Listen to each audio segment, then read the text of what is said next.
another matter. But now let's take it one step further.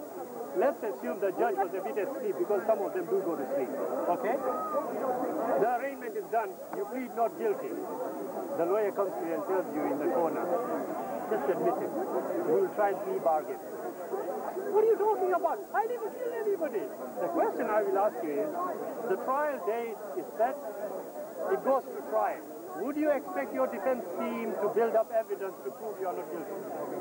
I'm sorry, can you repeat that last bit? Would you have your defense team build up evidence to prove you are not guilty? Why?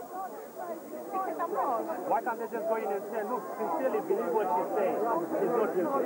Well, I mean, that is based on a legal system that has ways that it works on this planet. You mean there are evidential issues that arise and there are checks and mechanisms that can establish whether these are facts or not?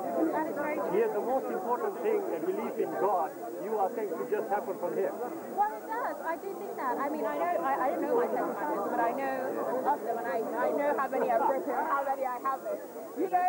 So it's something that I do feel that, again, it's a very personal issue. I don't think that, I really don't think that anybody has a right to question the way you worship or to question the way you choose to live your life. I think all you can do is really just respect. Does God have the right to do that?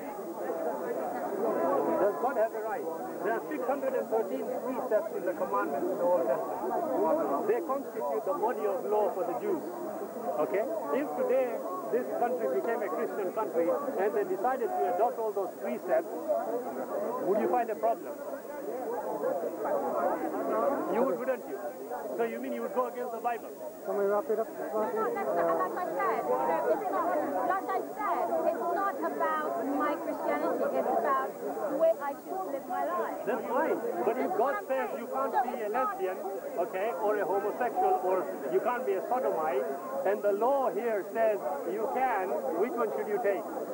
It's up to you. Again, like I said, it is a matter of personal choice. This is what I'm saying to you. This is my whole point. This is my whole point. I know what your point is, but it is going against the Bible. If I am, if I was a lesbian, then I would find a way to be a lesbian. Do you understand? I am not a lesbian. That's fine. No, I agree. What I'm saying is the Bible goes against it. So how can you say each one is allowed to live the way he wants? Not everyone is allowed to live the way they want, but everyone's allowed to live according to the way they believe.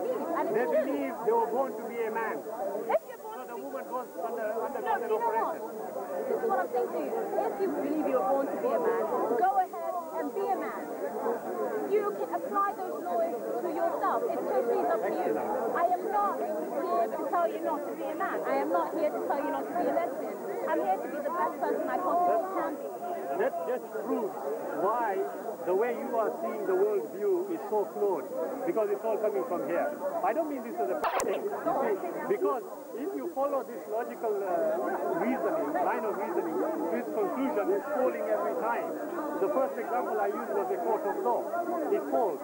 Then I use the example of a homosexual person. It falls. I'm measuring this against the Bible, by the way. But what you're doing is you're asking me to account for people that have no... You're asking me to account for other people. I can only speak for myself. I can only speak for... I'm talking about how you are seeing things. Your worldview is very flawed, because the line of reasoning you are adopting has not been considered thoroughly throughout all examples. And in all honesty, a message from God will consider all eventualities. That's what an all-perfect being would do. He would send a message that is so comprehensive that no area of human activity is going to be left out. Don't you think that's reasonable? That's what I'm trying to point out personally. Yes? But look, if you look at it carefully, you will find that we human beings have been endowed with intelligence. Yes? You know, a famous scholar once said, he says, you know what? We human beings are the greatest of God's creation. Yet you'll never see a lion take off in an aircraft and go and bomb the monkey's den. It's only human beings who do that. Why do we do that? If a white